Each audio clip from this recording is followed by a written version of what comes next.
All right, welcome. Happy Friday afternoon. My name is Val Madsen, and I'm the Training and Development Specialist at Respite Care Association of Wisconsin. And each month we do something called a monthly mini. It's a short training, about 30 to 40 minutes with questions on different topics. This month we are talking about tips and tricks to promote a calm environment. So really looking at preventing challenging moments before they might happen. So I'm very excited to be covering this topic today. As we go, if you do have any questions, feel free to put them in the chat. Otherwise, feel free to unmute yourself and ask any questions, but there will be time at the end as well. So we all have moments where we are stressed or starting to become elevated. We all know what that feels like in ourselves. And that also is what's happening with the people who are around us. So today, what we're going to talk about is things that we can do to try to prevent those situations from becoming elevated.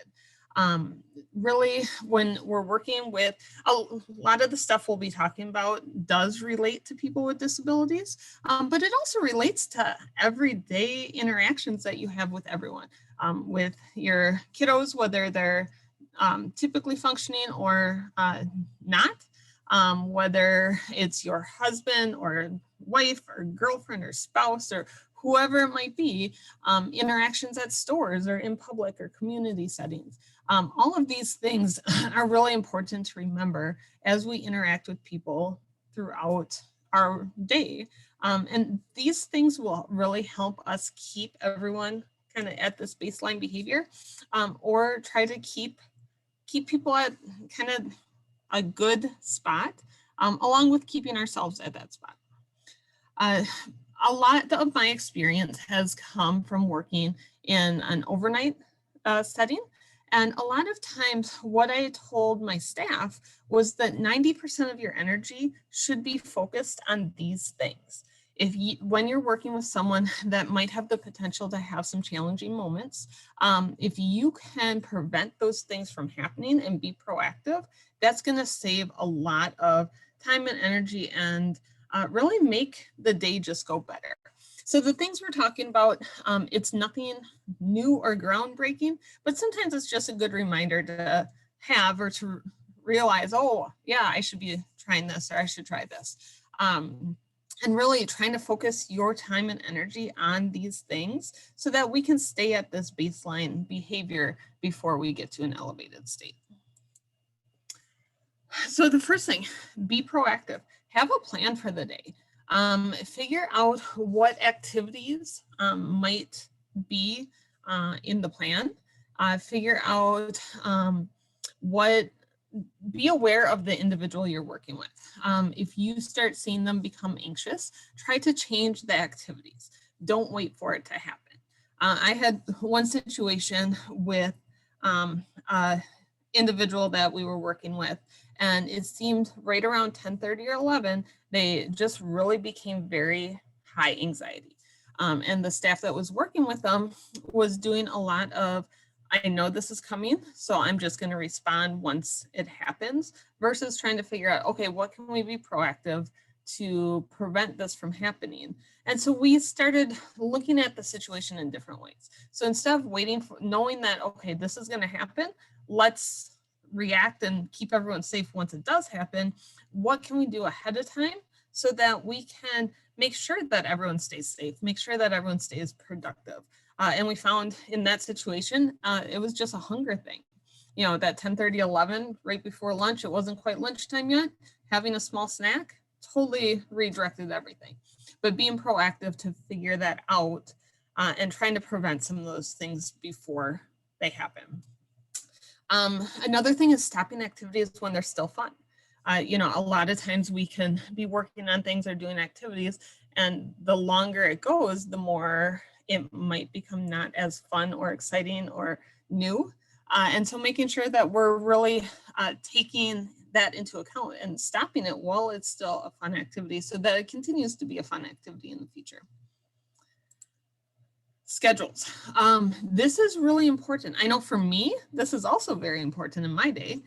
Every morning I sit down and figure out my schedule for the day. At Fridays, so this afternoon, I'll do my schedule for the next week. I personally like to know what's coming up next. And a lot of the people that we're working with like to know that as well. So let them know what's happening, but in the way that is appropriate for them. I've worked with some individuals, if they know something is coming up, they become very anxious and focused on that specific thing. So knowing how many things come before it is helpful. Or if it becomes so overwhelmingly, like now that I know what's happening, that's all I can talk about, maybe not mentioning that until right before it happens. So that might be a favorite activity. Or I'm working with an individual where we're going to go to the pool later today. His mom isn't going to tell him until right before, because otherwise he'll become so anxious throughout the day waiting that it just doesn't make sense. It causes him to be elevated and him just to hyper focus on, oh, I'm so excited to go to the pool that I'm not able to take care of anything else. So you really have to know the individual that you're working with and figure out what works well for them, as far as, do we do a daily thing, or do we do, one thing at first, this, then that, and really figure out what that looks like. Also, present the schedules in whatever way works for the individual. So if that is using visuals, then use visuals and use picture schedules. If it's words, use that. If it's a piece of paper with a checklist, use that. So again, whatever works for that individual. And it could be for some people just a first then. First we're doing this, then we're doing that. And that really helps know what's coming up next and helps with the transition throughout the day. Kind of along those same lines as foreshadowing. This is an amazing trick that often works just by having a countdown of knowing what comes next.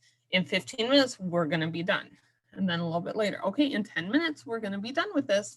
Okay, in 5 minutes, 4, okay, 3 minutes, and then do a countdown. Okay, 10, 9, 8, 7, and be energetic.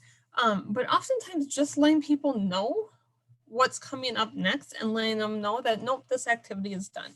I've seen a lot of people say, okay, pretty soon we're going to leave. Well, what does pretty soon mean? That's a really hard thing to get and understand for some people. Soon for me is very different than soon for you. So pretty soon we're going to leave, and then all of a sudden, okay, it's time to leave. But I'm not ready to leave yet. I didn't know soon was right now. Where if you can be much more concrete, it will help. Also, if you are working with someone and you're doing something that's a really preferred activity and the next activity might not be as fun, it might be figuring out, okay, we're done with this. Now we're going to do this, but then we're doing this, another preferred activity. So figuring out what that looks like. I do realize some people don't have a concept of time. So doing, 10 minutes, 5 minutes, but if they understand the countdown and that time is moving down and that it's almost time to go, they will understand that there's a transition coming up. It's really hard for me if I'm really enjoying something to all of a sudden, oh, we're closed now, we're done, see you later. And just having like that very harsh stop, that's really hard. And that's really hard for the people that we work with as well. So if you can foreshadow, it works really well for a lot of individuals that are very concrete in their schedule and in their thinking. Refuel, take a break. This is really important for all of us. It's just taking time away from the activity.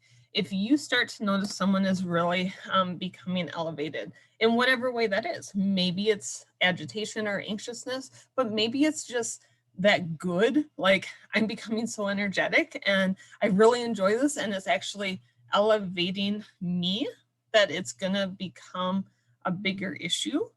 Even though I'm really happy, I'm being very overwhelmed sensory-wise, I might need a break or refuel. So figure out time, can we take some time to just relax, to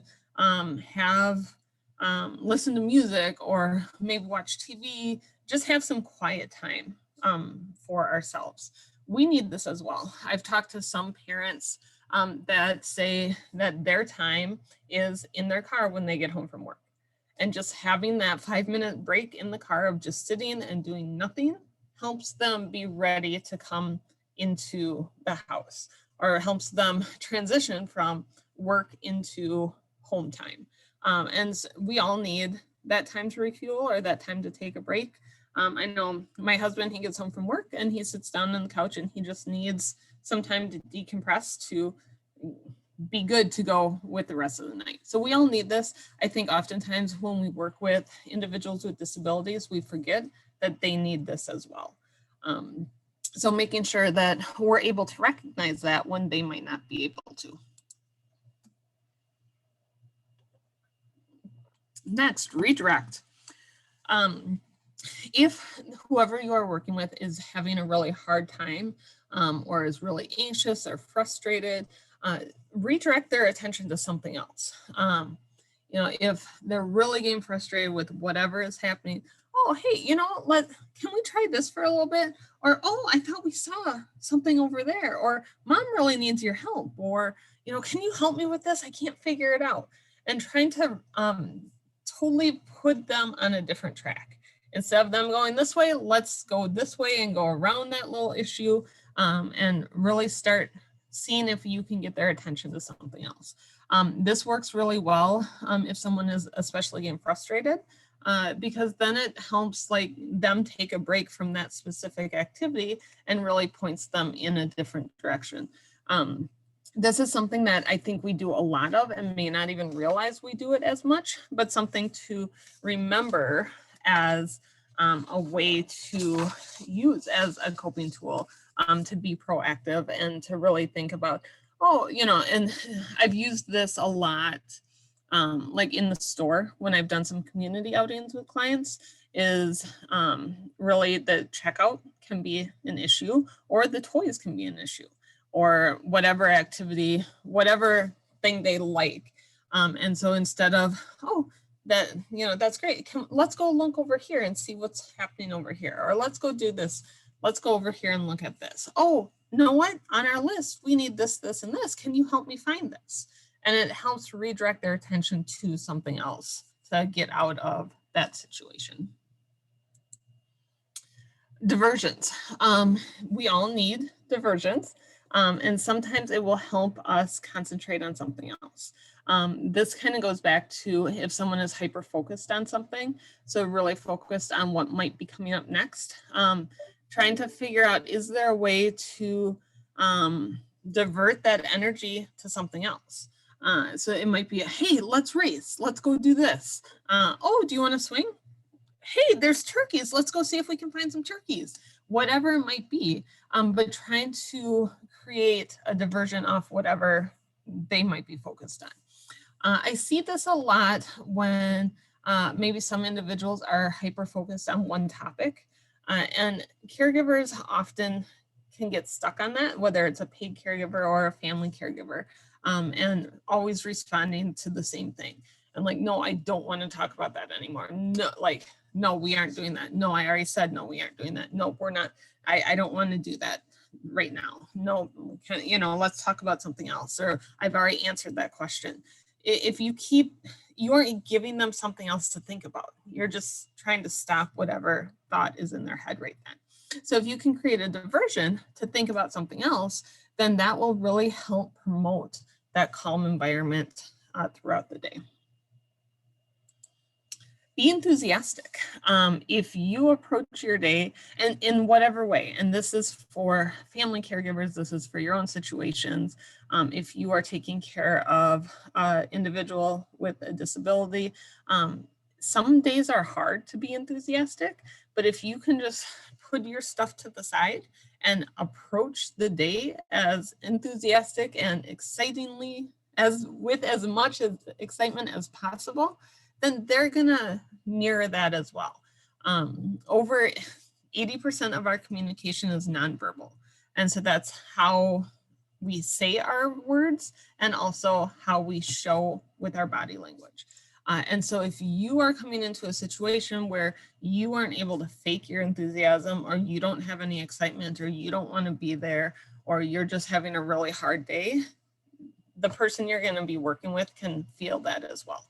So if you can be enthusiastic and be excited and I want to be here, I'm going to focus on being in the moment, being here right now, that's going to help significantly. Knowing that you might not always be able to do that, but as much as you can, that's going to help you get through the day in a positive way. Pick your battles. This is hard. This can be really hard, but planned ignoring can work sometimes.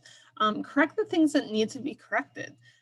So I've worked with some people that, staff-wise, that like to pick battles, and not really like to pick battles, but they want to be in charge, or they want to have someone follow their directions. So for example,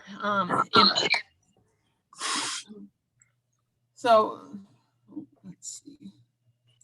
Okay, so for example, it might be a situation, hey, can you sit down here at this chair so we can put on your shoes, and they sit across the room. You know what? Do we need to pick that battle? They're sitting, great. I can walk over there with their shoes. That's fine. So figuring out which battles to pick or which battles to not pick. Do you need to pick that battle today? Is it important? Does it matter? And who does it matter to? If it's something like, I realize with my own kids, I struggle with this sometimes where I have to step back and like, I don't really need to pick that battle. I know when they were young in particular, it was really being very purposeful about what battles I want to pick, specifically surrounding food. And we very picky eaters, and we would plan a meal, and I would have to decide ahead of time, how much am I picking this battle tonight?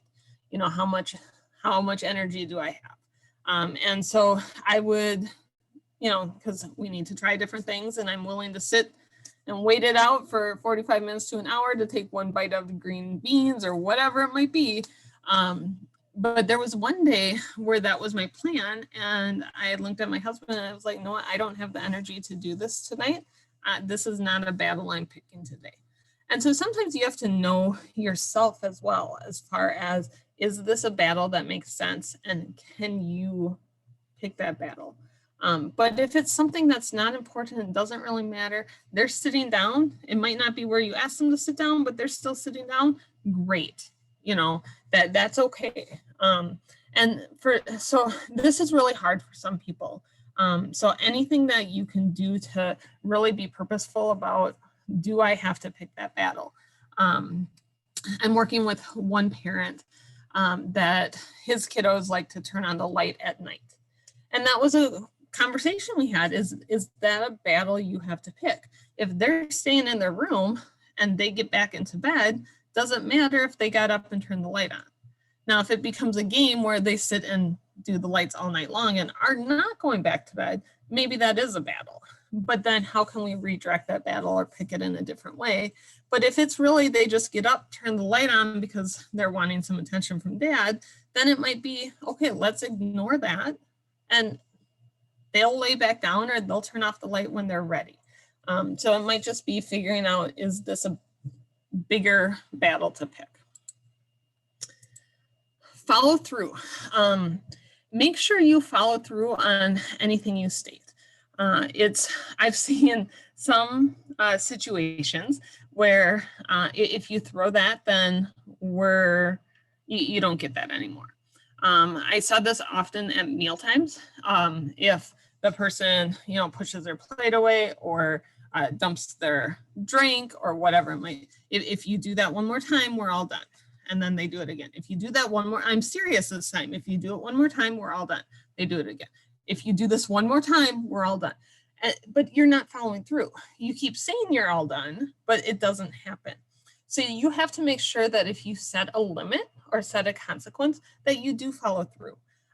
Because then the individual that you are working with will know pretty quickly that, no, okay, I get that, like this person's going to follow through. And make sure it's a natural consequence so that it makes sense for the situation. If you throw the crayons, we're done coloring. That's a natural consequence. If you throw the crayons, you won't get snack later. does that make sense for that situation? Probably not. So figuring out what is the consequence of that action. We saw this a lot with individuals that might have struggled with making messes, whether it was purposely urinating on the floor or dumping things over, throwing a chair. A consequence would be to clean that up. Once they were calm enough, that is part of the consequence. If you're going to dump that out, you're going to clean it up. You know, if you break that, we don't have that anymore. That's a natural consequence. But make sure that you're following through on any consequences you do say, and make sure that they make sense. And it's something that you can follow through on. You know, sometimes when we get frustrated, we might say something like, if you throw that, you aren't going to get any food the rest of the day. Well, that's probably not a consequence you can follow through on, you know, especially if it's like a breakfast meal. So just be aware of the consequences you set. And if you say something and you aren't able to do that, it's okay to apologize. Say, you know what, I was frustrated. That wasn't an appropriate consequence. What's going to happen instead is this. And if you can apologize, you're showing that person how to apologize. You're modeling it, and you're really saying that it's okay to make mistakes. Because oftentimes I think we feel like we can't make mistakes or say that we've made a mistake. Think light. Don't always say stop or no. And this can be really hard for some people. But if you're always saying no, don't, you know, don't sit there, don't touch that, don't do this, you know, whatever those things are, when you really have to say stop or no because of an emergency situation, it's not going to mean a whole lot. If you're always, you know, don't touch that. No, don't sit there. No, you have to do this instead. No, don't do this. Not a choice. This doesn't work. Can't do that. Well, if you're always saying no, then it doesn't really mean a whole lot. You're also not giving an option of something they should be doing. So if you're saying don't throw that, well, if they're all done, what should they do with that? So it might be that they need more information. So instead of don't throw that, oh, if you're all done, put it here. And then you're giving them an option of what they should be doing. So just giving that additional information sometimes is really helpful for individuals that we work with. And again, some people are just negative people. And I know some days I'm like this as well, because I'm just having a hard day or a bad day or a frustrated day, whatever it might be in my personal life, that I really have to purposely make sure that I'm aware of what I'm saying. And that I'm not, just because I'm having a bad day, shouldn't mean that I'm always saying, stop, don't, no, that's enough. Like, really, let's not do that anymore. No, you can't do that. Let's think, okay, instead of saying no, let's give them an option of what we can do instead. A tactile diversion or leading. This works really well for individuals that might be doing something that they might not realize. So it might be, have you ever had those people that like sit and click a pen over and over and over and over, and it drives you nuts? You could say, ah, it's driving me nuts. Or you could just take your hand and put it down. Sometimes just having the physical tactile diversion helps redirect that behavior. If you want to go somewhere, it might be you physically standing up and like, hey, let's go, you know, and just showing with your hands, hey, we're going to go this way, and lead that way.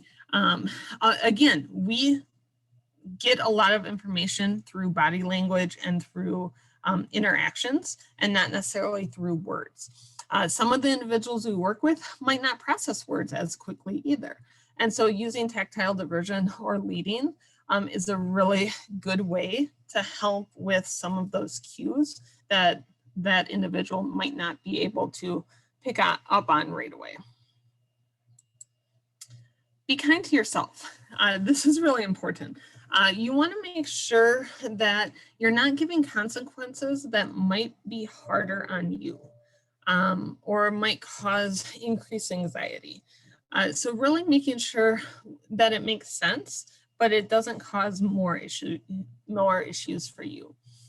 So one example of this is when I worked in the community setting, having an activity taken away later in the day, especially if it was a preferred activity. If you hit so-and-so, you are not able to do this later. Well, again, it kind of goes back to that natural consequence. Well, if we can't keep our hands to ourselves, then maybe we can't be around people, but taking away an activity later in the day, that might not make sense.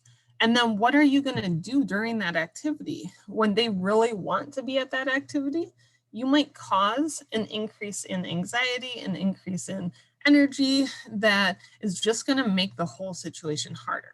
So what are you going to do instead during that time to not punish the person, but not reward them either? So figuring that out is really important to make sure that you stay on track and that you're supporting the situation in whatever way that you can. Movement. This is huge. Anytime someone, and I know for me, this works really well. But if whoever I'm working with is starting to become agitated or anxious, go for a walk, turn on music, run, dance, stomp. Sometimes we'll do that, like, okay, make big stomps, put your feet hard into the ground. Any movement can help get some of that pent-up energy out, because maybe that will help with the anxiousness or the agitation. So really making sure that you are paying attention to the individual around you, but lowering that stress or changing scenery. Maybe it's just leaving that room because maybe it was too loud, whatever it might be. But using movement as a positive activity is really important as well. And then stay calm. As we said, people respond to your body language, your tone, your voice, your energy. If someone is starting to get anxious or starting to elevate or starting to become over energy, having more, look at your body language. How are you able to mirror that calmness that will help that individual stay calm as well? Even if you're not calm, maybe you're getting anxious because of the situation, but maybe you're able to calm yourself down, show that you're calm, because that's going to help everyone around you stay calm as well. And then finally, have fun. Enjoy the individual you're working with and their quirks. Laugh, play, have a great time, really enjoy your time, have fun, relax, take it easy, whatever it might be, but just really have the energy, be excited, and enjoy the individual you're working with. This will help you get through any moment in creating that calm environment. And I know today we talked more so about the things you can do.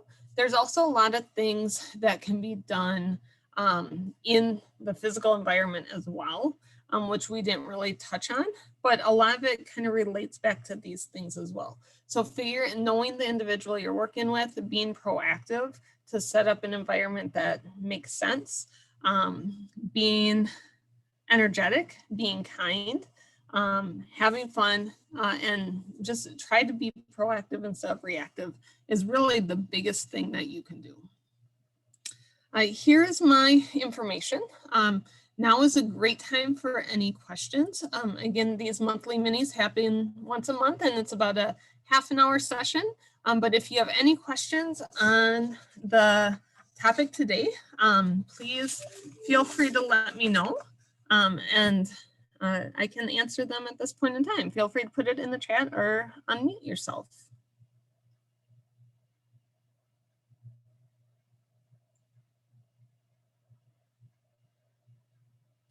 All right, also feel free to reach out to me at any point in time.